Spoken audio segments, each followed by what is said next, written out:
get straight into it. Like, we're about to get just straight into it. So Sports Illustrated just released, I believe today, their top 20 WWE superstars of all time. Top 20 of all time. Okay. I have so many thoughts. So many thoughts. What I'm going to do, I'm going to run through 1 through 20 straight. I'm going to run through number 1 through 20 straight. I'm not going to make any commentary. I'm just going to run through it straight, and then I'm going to give you my thoughts. Okay. I just want to say off top, this list is disgusting. It's disgusting, bro. It's so nasty. Okay. So here we go. Welcome to Open. I can't even talk right now. Welcome to Out Loud. Subscribe, do the whole thing. Rate us 5 stars. If you don't rate us 5 stars, you're a hater. Leave us a kind review. But we're about to get right into it. I can't even speak right now. Okay. So here we go. I'm looking at the top 20, starting with number 1. Number 1. The number 1 and number 2 are the most obvious. How you have them ranked is debatable, is opinionated, but I think the clear-cut 1 and 2, no matter who you ask, majority is going to be either Hulk Hogan or Stone Cold Steve Austin. Sports Illustrated has Stone Cold number 1, Hogan 2, Rock 3, Cena 4, Reigns 5, Taker 6, Triple H 7, Shawn Michaels 8, Bret Hart 9, Bruno Sammartino 10, Savage 11, Angle 12, Piper 13, Edge 14, Orton 15, Andre the Giant 16, CM Punk 17, Jericho's 18, Mick Foley is 19, and rounding out the top 20 is Brock. Nope, it's Becky Lynch is number 20. Okay, so this is what I'm going to do. I'm going to start off with, I have a crazy hot take that may not be as crazy as I may think. And I have a take that just pisses me off. I have something to say that just really pisses me off. I want to get this off my chest, okay?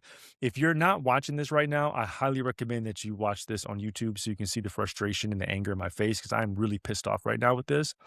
And look, I got my sunscreen on my face. My face looks oily. Like, this is an impromptu emergency pod, all right? I'm going to start off what pisses me off the most, and then I'm going to go into, like, my hot take.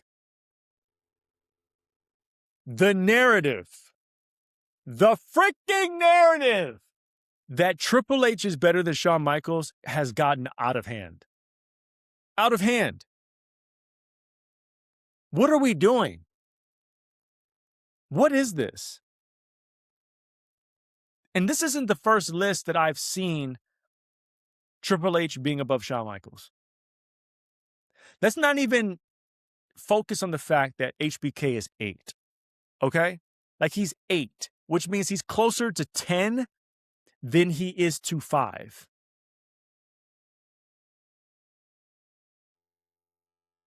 Let's just not even talk about that. But this narrative that Triple H is better and greater than Shawn Michaels is absolutely crazy. It's crazy town. Never, ever, ever, ever in the history of wrestling ever, in anything, has Triple H ever been better than Shawn Michaels. Ever.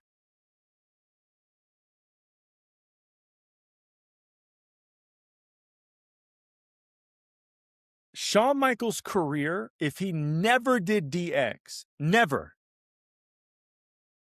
was going to be the same. Whether he was a heel in DX, or he was a heel on his own, or he started a whole new faction, or it was still DX and it wasn't Triple H, Shawn Michaels was going to be the same. Period. End of story. He was going to be the same. Okay? If Triple H is not in DX, bro, we're not having a conversation about this man. We're not. Now, I'm not saying that Triple H doesn't deserve to be in the top 20. I would be crazy to think that. But above Shawn Michaels is insanity. And I'm not even talking about the fact that Shawn Michaels is that low in the top 10. It's crazy. I guarantee you, if you looked up the top 10 greatest WrestleMania matches of all time, I would not be shocked if HBK is not in a minimum 3. Minimum 3. Maybe even 5. You know both Taker matches are in there for sure. Off top, they're in there. That's 2. You could argue that the match with Angle should be in there. You could argue that the match with Ric Flair should be in there. You could argue that the match with Bret Hart at WrestleMania 12 should be in there. Bottom line, the match with Jericho at 19 should be in there. He's in at least 3 of the 10. Out of 42 freaking WrestleManias, and you take the best 10 matches out of hundreds, he's in at least 3 of those 10. I don't know if Triple H is in one of those. The only match that I could see him being in is the match with Taker when Shawn was the referee. But never, like, this is crazy. Like, never, am I overreacting? Like, never in the history of wrestling ever has Triple H been better at anything that Shawn has done ever. Ever. Shawn was the man in the tag team division. Like, the Rockers were so important in the tag team division, and they never won the tag team titles, bro. His heel turn is one of the greatest turns of all time because the Rockers were so mage. His heel turn was so important and so impactful and so iconic because the Rockers were so iconic and they never held the straps. That's because of him. Shawn Michaels made the Intercontinental title must-see TV. Must-see.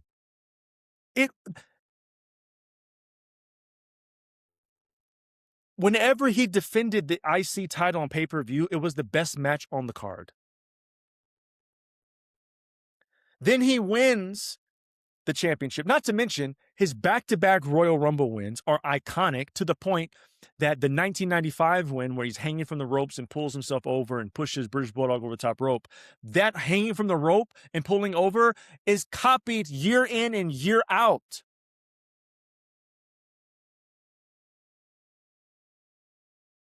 He was the first heavyweight champion that wasn't a body guy that had a successful, popular run. Bret Hart had his in 1992, but no one remembers his 92 run like that. But the 96 HBK run? Come on, bro. The Iron Man match at WrestleMania 12? Come on, man. So not only was he the man in the tag team division, he was the man in the IC division, he was the man in the WWE title division. Then he goes on an iconic heel run that creates the answer to the NWO with DX, with Triple H.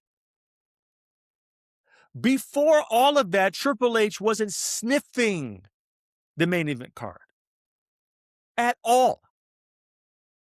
And we all know there's some reasons behind. He was supposed to win the King of the Ring in 1996, but the curtain call and all that stuff, I get all that. But the bottom line I'm saying is, if you really want to be honest about this, Triple H was only as good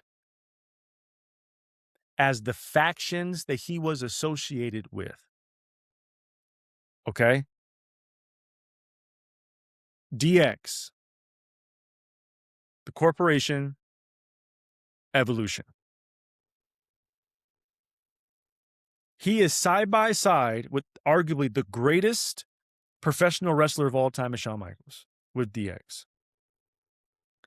He then joins the corporation, which is led by arguably the greatest heel of all time in Vince McMahon. Then he goes on and is in a faction with arguably the first or the second best professional wrestler of all time in Ric Flair. He's never, ever been somebody that led a faction or was the biggest star in he just wasn't. He was never the most important person in the faction. He wasn't. And his solo runs, as a babyface, he came back in 2002 after the injury, and it was great. But his runs in the factions were always better than his runs as a solo. Always. And then, not to mention, within the last 10 to 15 years, he's got the authority that he's running. He's always been associated to a faction. Always. Bro, this is so crazy to me. And also, too, and I'm going to go into my hot take right now in a second, but I put Shawn Michaels in that Kobe Bryant, Steph Curry category, meaning I don't know what happened and where I was when all of a sudden LeBron James just skipped Kobe Bryant as as the greatest player of all time. When we start having the GOAT conversation, it's always Michael and LeBron. Okay, we all know Michael's the GOAT, and that's never going to change. But since when did Kobe just bow out of the conversation? Why did we just skip over him? And it's the same thing with Steph Curry. And it's there's such a hesitancy to say that Steph Curry is on Mount Rushmore or in the GOAT conversation. Now, no one's ever going to overturn Michael Jordan. This is never going to happen. But that number 2, number 3, number 4 spot is definitely up for grabs. No one else's spot is safe, in my opinion. But the reason why I compare them to Shawn Michaels is because we do this thing sometimes in media where because we don't want to, the NBA is in big trouble because they've used all of their brain power to try to make and convince everyone that LeBron James is the greatest player of all time or the second greatest player of all time. Right? They've tried everything they could to make that happen. And we're not buying it. Okay? While that's going on, Steph Curry, if we're being honest, has had a better career than LeBron James. Now, some of y'all are going to say, oh, well, no, he has more points. He's played longer. Okay. But when you look at winning, when you look at domination, when you look at dynasty, when you look at changing the game, when you look at elevating the game, when you look at being the most important player, the highest selling jersey, most popular player, it's Stephen Curry. I'm sorry. It just is.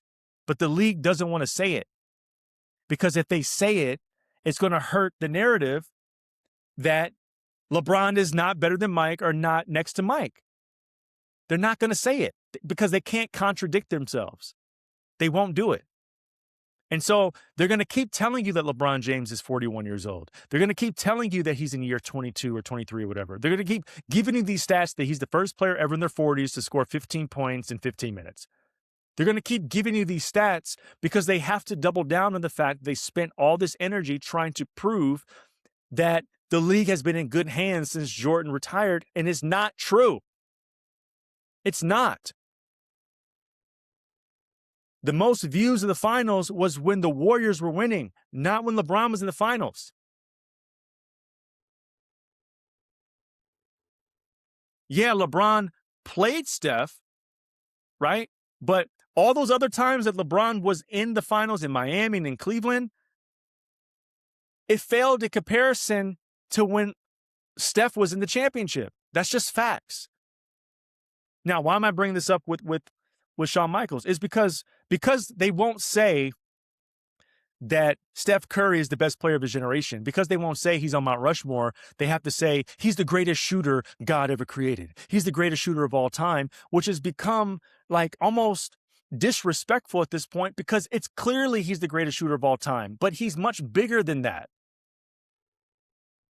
You got to start putting him in that greatest of all time conversation, bro. You have to. You have to start saying that he's better than Magic Johnson because he is. Because some of the reasons why you say LeBron is better than Michaels because of longevity, Steph has played longer than Magic. He's changed the game more than Magic. Steph Curry is the only unanimous MVP in history. That includes Michael Jordan.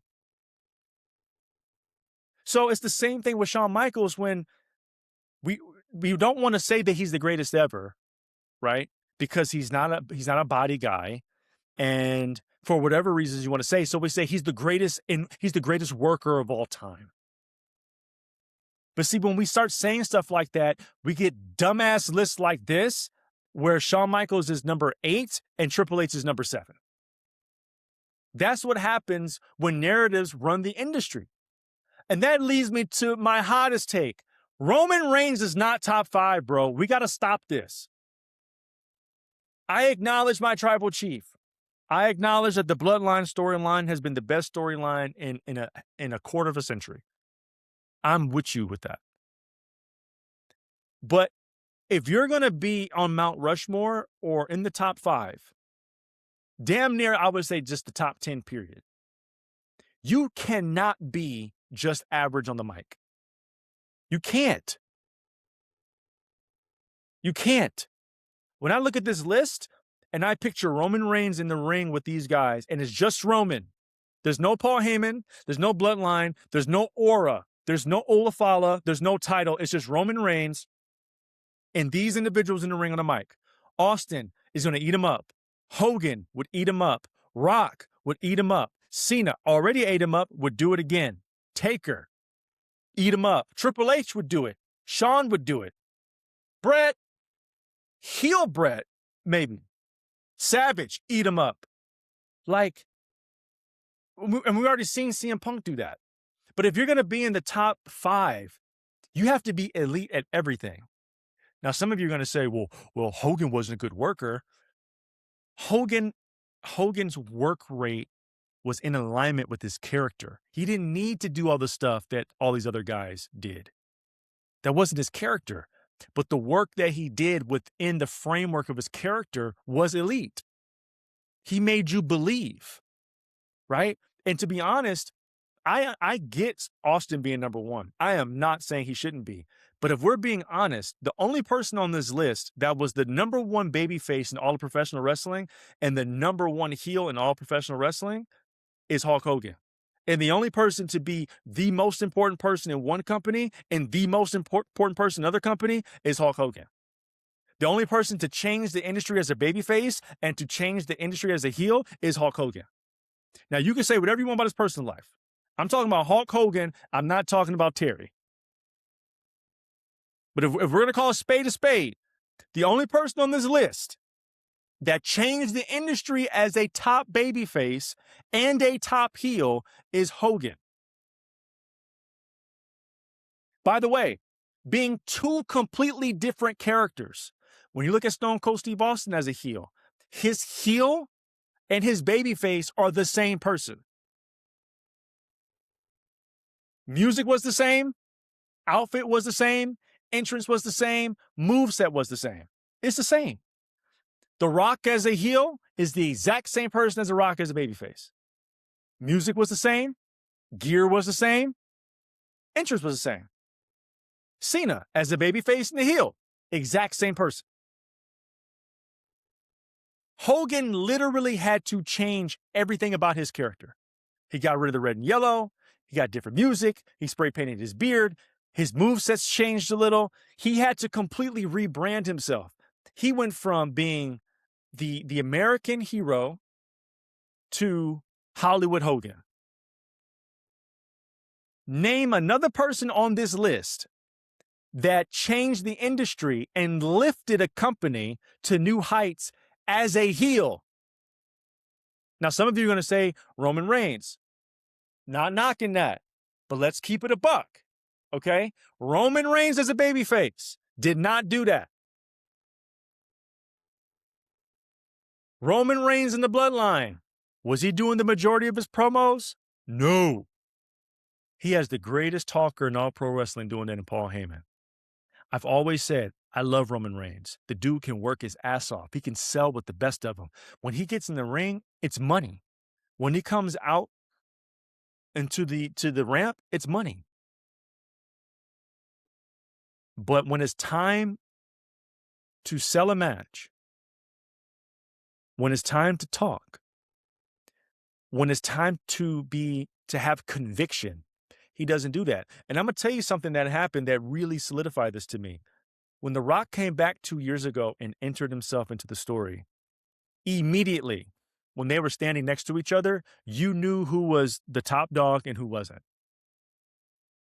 When they're standing next to each other, Roman Reigns disappears. Not even just from a physical standpoint. Roman just does not have that natural charisma. And some of y'all are going to come at me and be like, you know what you're talking about. I've been watching wrestling since 1991. All right? I know it. Roman Reigns still right now to this day still feels rehearsed. It doesn't feel when at least to me, when he's talking, I don't feel conviction coming from him. I don't feel it. When him and CM Punk are going one-on-one, it feels like Roman has memorized what he's saying and he's trying not to mess up his words. But Roman cannot be top 5 and cannot cut a masterful promo. There's not one promo on YouTube that you're going to look up and be like, this is the Roman promo. It doesn't exist. Everybody on this list has promos you can look up and recite and remember. There's none of Roman, bro. We know Stone Cold promos. We know Hogan promos. We know Rock promos. We know Cena promos. We don't know Roman promos. To further my Shawn Michaels point, right? How many people on this list, right? Let's just take the top 10. How many people on this list, when they were the face of wrestling, the face, right, were also the best worker in all of the company? On this list, you look at Stone Cold Steve Austin, top guy. Was he the best worker? No.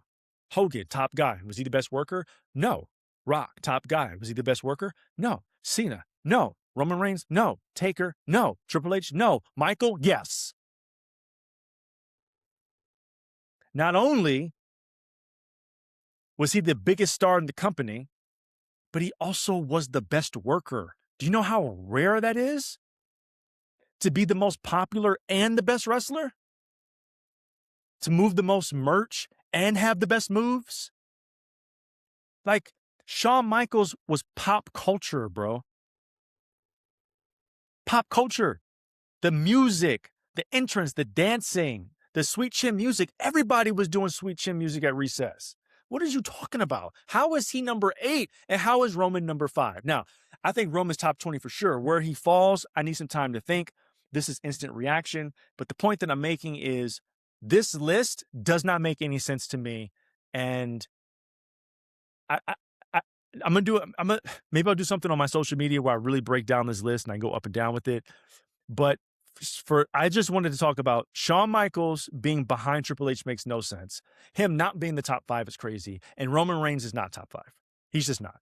I acknowledge my tribal chief, but there's no way I'm putting him ahead of Shawn Michaels. This is not happening. I'm sorry. I don't care how many main events he's done. The dude still, to me, has not proven that he can do this himself without relying on the bloodline, without relying on being the tribal chief. I think a lot of what makes him great is the presentation of what's been around him. But we saw when it was just him, when he was a babyface, it didn't work. I'm sorry. I got caffeine in my system. This list pissed me off. So thank you for listening to Out Loud. And I hope you'll come back again. I hope I didn't offend you. And we didn't even get to the fact that Brock Lesnar's not even on this list. Like, what are we talking about? All right. Subscribe to the podcast. Follow us on social media. Peace.